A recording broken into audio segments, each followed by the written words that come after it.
Out. The night Phillip Morrow was escorted out of Hargrove Memorial Hospital, the security supervisor told him to leave his badge on the front desk and not to make a scene in front of his daughter. Phillip did not make a scene. He set the badge down carefully, picked up the cardboard box with both hands, and walked out through the sliding glass doors into a parking lot that smelled like rain and diesel. Out. His daughter, Ivy, was 7 years old and had been sitting in the family waiting area with a library book she was not reading. She looked up when she saw the box. She did not ask questions. She folded the book closed and walked beside him to the car. Out. Nobody at Hargrove Memorial expected that 11 days later, on the night of the board's annual performance review, the hospital's entire East Wing would go dark during a live audit demonstration, that 3 surgical nurses would find themselves locked inside a sterile corridor with no override access, and that the only system capable of releasing them would trace back to code written by the man whose badge was still sitting on the front desk where he had left it. Out. On the central monitor in the operations room, a single notification would populate across every terminal at once. The text read, "Morrow protocol active, patient safety override in progress, stay until the very end," because what happened after those words appeared was the moment Hargrove Memorial stopped being the institution it thought it was. Phillip Morrow had worked in biomedical systems at Hargrove for 9 years. Out. His title was Senior Equipment Integration Technician, which sounded more consequential than the way people used it, which was to say his name whenever a ventilator threw an error code or a surgical monitor needed recalibrating at 2 in the morning. He wore the same gray fleece most days. He ate lunch at his desk. Out. He left at 5:15 without exception because Ivy's after-school program ended at 5:45, and the Crosstown drive took exactly 22 minutes when the light on Brennan Avenue cooperated. People noticed the leaving. They did not notice what he did between arriving and leaving, which was the kind of mistake institutions make when they confuse punctuality with smallness. Ivy's mother, Ellen, had died from a surgical complication 4 years earlier. Out. It was the kind of death that should not have happened in a hospital with the resources Hargrove claimed. The anesthesia monitoring system had flagged an anomaly during her procedure and then, due to a logic error in the alert routing software, sent the notification to a terminal that was not actively staffed. By the time anyone responded, the window had closed. The investigation that followed used language like unforeseen cascade failure and regrettable system limitation. Out. Phillip had read every word of the report. He understood, with the specific clarity of someone who worked inside those systems daily, exactly what had gone wrong and exactly how preventable it was. He did not sue. He did not make public statements. He went back to work 10 days after the funeral because Ivy needed her school schedule, and her school schedule needed the paycheck, and the paycheck needed him at his desk. Out. He brought a photograph of Ellen to his workstation, the one taken at the coast the summer before Ivy was born, and he set it next to his monitor and did not take it down for 4 years. What he did, quietly and without announcement, was rebuild every patient alert routing protocol he had access to from the ground up. The original system at Hargrove had been installed during a renovation 8 years prior, and had not been meaningfully updated since. Out. Alert signals from patient monitoring equipment traveled through a routing matrix that prioritized administrative hierarchy over clinical urgency. A critical alarm from an ICU ventilator would pass through 3 classification layers before reaching an active terminal. Each layer was a potential point of delay. Phillip documented every one of them. Out. He spent 18 months of after-hours work building an alternative routing architecture, one that classified alerts by patient risk level first and administrative category second, and that automatically escalated to backup terminals if a primary station showed no active response within 90 seconds. He called it the Morrow Protocol, though he never called it that out loud. Out. He logged it in the hospital's internal development system under the Maintenance Architecture subdirectory and sent a formal proposal to the Clinical Technology Committee with a full technical summary and a projected impact analysis. The proposal was acknowledged, then it was filed. Then a man named Stuart Belloc arrived. Stuart Belloc came to Hargrove Memorial as the new director of clinical operations 18 months before Phillip's termination. Out. He was 44. Confident in the specific way of someone who had moved between institutions fast enough that no single one could hold him accountable for outcomes, and he had a gift for making structural decisions sound like improvements while they were still in the process of becoming problems. He looked at Hargrove's technology infrastructure and saw a demonstration opportunity. Out. The hospital was in the middle of a joint commission review cycle and had recently been selected as a candidate site for a federal patient safety grant. A successful live audit of the hospital's monitoring and response systems would position Hargrove favorably for funding that Stuart's name would be attached to. He looked at Phillip's routing proposal and saw in the override capability built into the Morrow Protocol something that complicated a scripted demonstration. Out. A system capable of rerouting alert pathways mid-sequence would produce unpredictable results during a controlled walkthrough. Stewart had the proposal archived. He did not remove it from the system. He buried it in an administrative subfolder that required specific access credentials to locate, then had the technical staff briefed on a revised demonstration protocol that presented the existing routing architecture as a fully updated system. Out. He also had Phillip's name removed from the proposal documentation and credited the system design to the Clinical Technology Committee as a collective output. Jason Pruitt, who ran the day-shift biomedical team and had been at Hargrove for 12 years, told Phillip about it once, standing in the hallway outside the equipment bay. He said it quietly, looking at the floor, and then went back to his station and did not say it again. Out. Phillip ran his own access check on the archived files and found what he had been afraid to find. The backup terminal failsafe that he had built into the original alert routing matrix, the one that would trigger an automatic reroute if a primary station went unacknowledged for more than 90 seconds, had been deactivated in a system update 3 months earlier. The update had been classified as a routine maintenance patch. Out. The deactivation was buried in a technical changelog that no one on the clinical staff had reviewed. He filed a second formal report, addressed directly to the chief medical officer, with supporting documentation and a specific failure scenario projection. The report reached Stuart Bellack's office before it reached anyone else. Stuart reclassified it as a personnel grievance and had it routed to HR. Phillip was called into a performance review meeting on a Tuesday morning. Out. He brought his coffee and set it on the table and did not touch it again. The meeting was attended by Stuart, a woman from Human Resources named Constance, and Alan Darby, the board liaison responsible for overseeing the upcoming grant audit. The presentation Stuart gave was thorough. He had compiled a detailed record of every instance Phillip had accessed systems outside his designated maintenance scope, framing each one as an unauthorized modification attempt. Out. The safety report was described as a pattern of disruptive behavior intended to undermine the demonstration process. Alan Darby nodded at intervals. Constance had a folder. Phillip looked at the access logs and recognized every entry. He had been in those systems because they were showing instability that no one else was choosing to document. He said this plainly. Out. Stuart asked whether a technician who left at 5:15 every day to pick up a kid really had the perspective to second-guess the director of clinical operations on infrastructure policy. The question arrived exactly where it was meant to land. Helen Voss, Hargrove's executive director, asked Phillip whether he had accessed systems outside his authorized maintenance scope. He said yes. Out. He said he had done so because his formal reports were being rerouted before they reached anyone with authority to act on them. Stuart leaned back and spread his hands as if to say, "You heard him." He said so himself. Constance opened the folder. Ivy was in the family waiting area 2 corridors down, on a half-day from school. She had her backpack and a thermos of apple juice and a book about horses that she had already read twice. Out. She had no way of knowing she was about to watch something she would remember for the rest of her life. Stuart had checked the visitor log that morning. He knew she was there. When security walked Phillip through the main corridor, they passed the waiting area. Ivy looked up from the book. Phillip arranged his face into something that would not frighten her and was not entirely successful. Out. She stood up slowly, holding the book against her chest, and watched her father walk past carrying a box with a coffee mug in it and a photograph of her mother.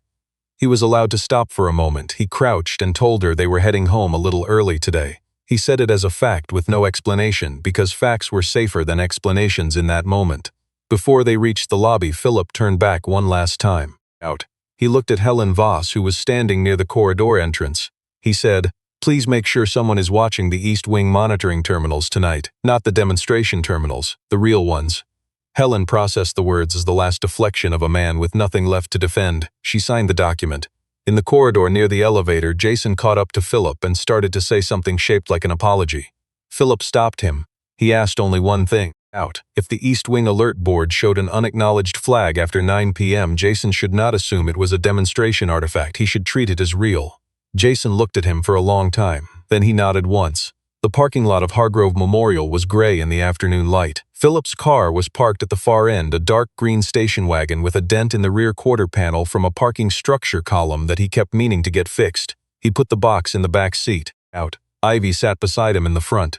She was quiet for several blocks. Then she asked if he had done something wrong. He told her no. He told her he had tried to fix something that needed fixing, and some people had not wanted it fixed yet. She looked out the window at the passing streetlights. She said that sounded like the bridge problem. He asked her what the bridge problem was. She said it was from a book she'd read. Out. A man built a bridge, but nobody believed the bridge was needed until it started raining, and then everybody used it, but nobody remembered who built it. Philip kept his eyes on the road for a moment. Then he said that was a very good way to put it. She said she had one more question. He said okay. She asked if the bridge was still standing. He said, yes, they can't take that part away.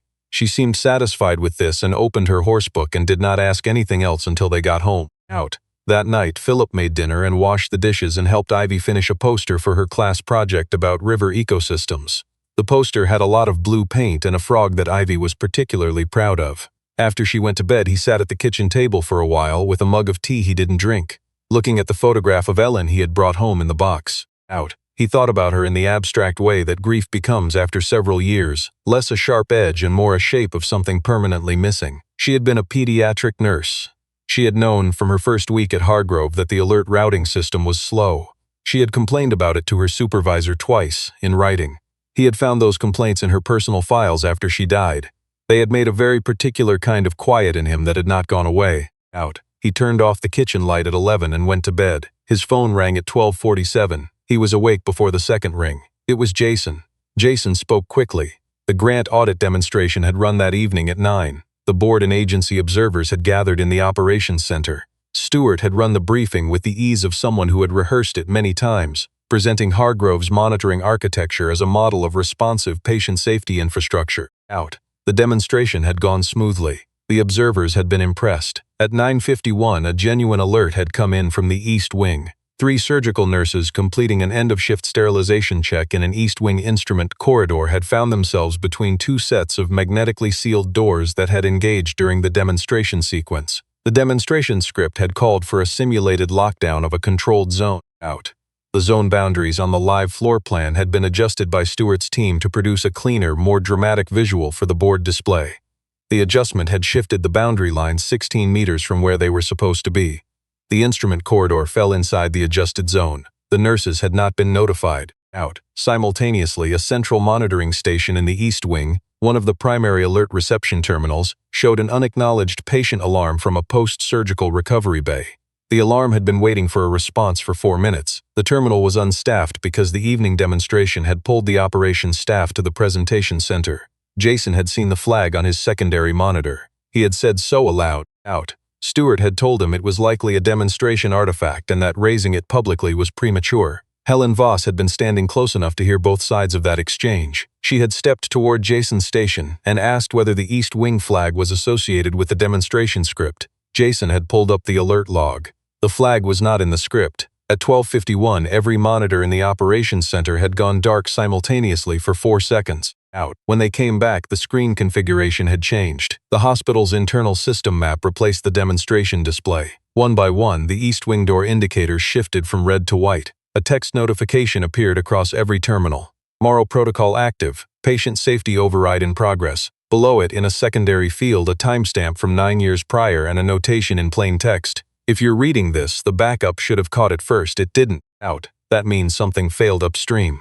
Check the routing log before you assume it was a sensor. Stuart Belloc went very still. The sound that moved through Hargrove Memorial's East Wing in the following 2 minutes was the sequential release of magnetic door locks engaging their open state position from the farthest point of the corridor inward, moving like a row of lights coming on. The 3 nurses heard them before they saw them move. Out. One of them said later that it sounded like someone had decided to let them out. The unacknowledged patient alarm in the recovery bay was rerouted automatically to 3 active terminals, including the nursing station at the East Wing junction, which responded in under 40 seconds. The patient, a 63-year-old man recovering from a hip replacement, had shifted in a way that displaced his IV line. He was uncomfortable and slightly confused. He was not in danger. Out. He would be in danger within another 6 minutes if no one had come. In the operations center, Helen Voss stood in front of the central display and felt the specific cold of a person recalculating a decision they believed was finished. She had heard Phillip Morrow say the words. She had evaluated them as the overreaction of a technician with a personal grievance and an inflated sense of consequence. Out. She was revising that evaluation in front of 23 people, several of whom worked for federal agencies and were taking notes. The Morrow Protocol's activation did something Stewart had not planned for. When the override engaged, it restored a secondary archive layer that Phillip had embedded in the original routing system, a transparent changelog that recorded every modification made to the alert architecture since its installation. This log had been inaccessible under the configuration updates Stewart's team had applied. It was now visible on a monitor near Jason's station, displaying entries in reverse chronological order. Jason found it first. He read for about 20 seconds. Then he said Helen's name across the room. The log was clear. Stewart's team had deactivated the backup failsafe in a patch classified as routine maintenance. The deactivation entry had no associated clinical safety review, which was a protocol requirement. 3 separate alert rerouting modifications had been made in the 4 months preceding the demonstration, each one reducing the system's autonomous escalation capability. Phillip's safety report, the second one, appeared in the log with an access timestamp showing it had been opened and then archived without any escalating action. Alan Darby began speaking quickly. He suggested the log data might reflect corrupted timestamps. He suggested the timing of the protocol's activation warranted investigation into whether it had been triggered externally. His reasoning had the shape of skepticism and the structure of someone looking for a door. Stewart moved to the primary console and attempted to reassert administrative control over the door system using his director credentials. The system processed his input, paused, and returned a response on the screen. Morrow protocol precedence active. Administrative override subordinate to patient safety routing. Command declined. Hargrove Memorial's own systems had declined to follow him. Helen asked Jason to run a verification check on the protocol's origin architecture. Jason ran it and returned the same answer Phillip would have given. The Morrow protocol was original embedded code predating Stewart's appointment by more than 2 years. It was not an intrusion. It was a safety layer that had been buried beneath administrative reconfiguration, and it had been waiting, dormant and patient, for the exact conditions Stewart had created. In the records annex on the ground floor, a physical binder on the 4th shelf contained a printed copy of Phillip's original routing proposal, signed and dated, with a cover memo addressed to the Clinical Technology Committee. The electronic version had been archived into an inaccessible subfolder. This copy had simply been filed and forgotten, which meant it had simply waited. Helen walked down to the annex herself. She stood under the fluorescent light and read the first 4 pages without moving, and then carried the binder back to the operations center under her arm. Phillip was at the kitchen table when the phone rang the second time that night. He had woken from a shallow sleep and gone to the kitchen for a glass of water and was standing at the counter when Jason called back. He listened without interrupting. By the time Jason described the nurses in the corridor, Phillip had already set down the glass. He asked one question before anything else. Was anyone hurt? Not what this meant for his termination, not what it meant for Stewart. He asked about the people. Jason said no. Then he said Helen wanted him to come back. Helen's voice came through a moment later, and it did not have the institutional register she used in formal settings.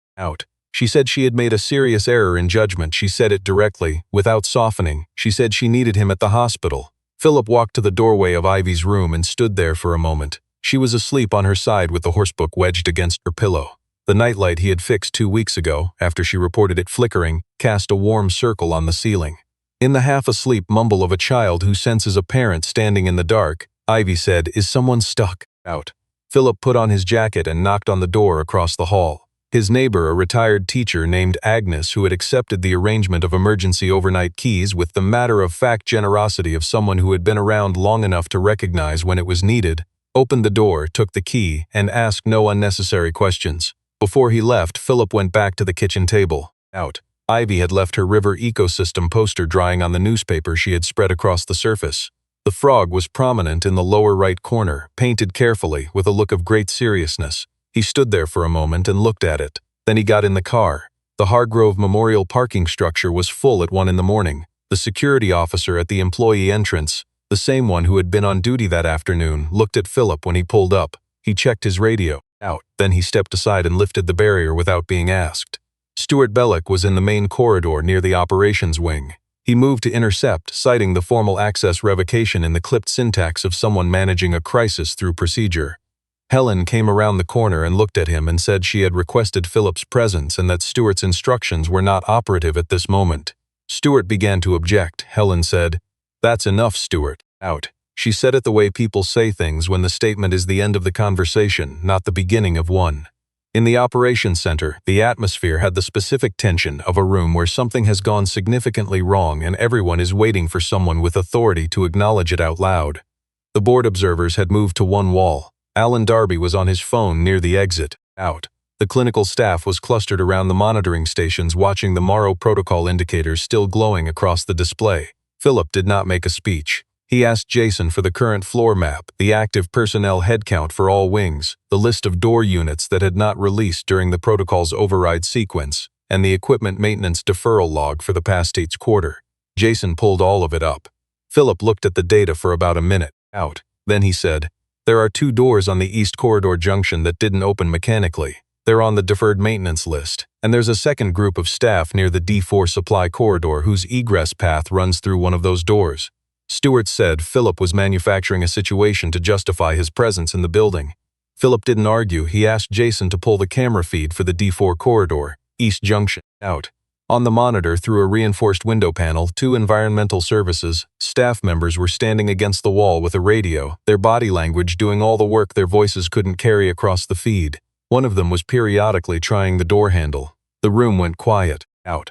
Phillip directed the technical team through the manual release procedure for the magnetic lock housing, a fail-safe pathway he had documented in the original installation notes, because he had anticipated exactly this scenario and believed in writing things down where people could find them later. He and Jason went down to the D4 corridor together. The emergency lighting made the hallway look like the inside of something waiting to be opened. Out. Phillip moved through it with the ease of someone who had walked it alone on hundreds of evening shifts while everyone else was upstairs in meetings with better titles and warmer offices. At the stuck door, one of the staff members pressed his hand against the reinforced glass panel. Phillip placed his own hand on his side, flat against the surface, and said clearly that they were going to release the mechanism from the outside and to step back from the door and stay calm. The man nodded. Out. Phillip watched him take a breath and slow himself down. He and Jason worked the manual housing.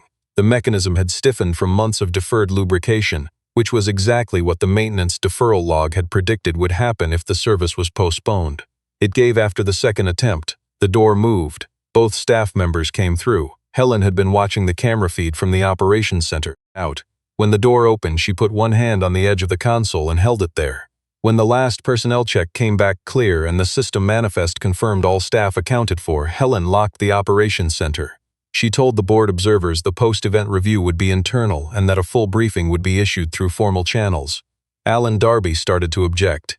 Helen said the decision was not up for discussion. Stewart moved toward the exit. Out. The security officer who had been at the main desk for 11 years stepped into the doorway and said Stewart had been requested to remain on premises. Stewart asked who had requested it. The officer said Helen Voss as executive director of record. Out. The Morrow Protocol's changelog covered 9 years of alert routing modifications in the kind of detail that had been designed to be irrefutable, because Phillip had once told Jason in passing that anything important should exist somewhere that couldn't be quietly updated. Jason walked Helen through the log in sections, with printed copies that bore access timestamps and could not be altered retroactively. The entries formed a single coherent account. Out. Stewart's team had received Phillip's original routing proposal and classified it as a low-priority legacy submission. They had modified the alert escalation thresholds without triggering a clinical safety review, which the hospital's own policy required. Stewart himself had accessed Phillip's second formal safety report in full, confirmed by timestamp, and entered a suppression notation routing it out of the executive review queue. Out. He had adjusted the demonstration zone boundaries the morning of the audit without updating the evening floor staffing brief. Constance, the HR representative who had sat at the end of the table with a folder during the termination meeting, stood beside the conference room door and said, without being prompted, that the termination documentation she had been given had been built from selectively excerpted access logs and that she had not asked the questions she should have asked. Out. She said that fear was not a sufficient explanation. She said it was the true one. Alan Darby made one final reframing attempt. He suggested the protocol's activation could still be read as an unauthorized system intrusion, that a former employee having residual access to override architecture was a security liability regardless of outcome, and that a finding of that nature would protect the hospital's legal position more cleanly than the alternative. Out. Phillip looked at him and said, "A safety system that only works when it's convenient isn't a safety system. It's a liability with better branding." Alan had no response to that which would have held up under the conditions currently present in that room. Helen issued a formal administrative suspension effective immediately. Stewart's credentials were revoked at the console in front of the technical staff, the remaining board observers, and the security officer standing by the door. Out. He was escorted out through the employee entrance, the same one Philip had walked through that afternoon carrying a cardboard box. The hospital quieted around 3 in the morning. The observers had gone. Jason was running final system verifications. The staff who remained worked in low voices, the way people do when something has genuinely frightened them, and they are not quite ready to call it by its name yet. Helen found Philip in the corridor near the equipment bay. Out. The standard overhead lighting was back on, and in that ordinary brightness the hospital looked like a workplace again, smaller than it had seemed at the height of it all. She did not begin with a qualification. She said she had evaluated his reports based on his position rather than the content of what he was reporting, and that this was a failure of leadership she intended to be specific about rather than general. Out. She said 3 people had been locked in a corridor and a recovering patient had been without response for longer than was acceptable, and that those were not abstract outcomes. They were the direct consequence of specific decisions she had made or declined to make. She also said that Ivy should not have seen what happened in that corridor. A child should not watch her father be walked out of a place he had spent 9 years protecting, in a way that suggested he had done something shameful. Out. Helen had been standing there when it happened. She had not intervened. She said that was a failure of a different kind from the institutional ones, and she did not want to leave it grouped with them. Philip said he did not need recognition. He needed to know that the next person who filed an accurate safety report would have it read by someone with the authority to act on it, and that filing it would not cost them their job. Helen asked about the secondary notation in the protocol display. Out. The line that had appeared beneath the main text. She said she needed to understand it. Philip said it was not his. He had written the core architecture, but that notation was not part of the original documentation. He looked at Jason. Jason looked at the floor for a moment.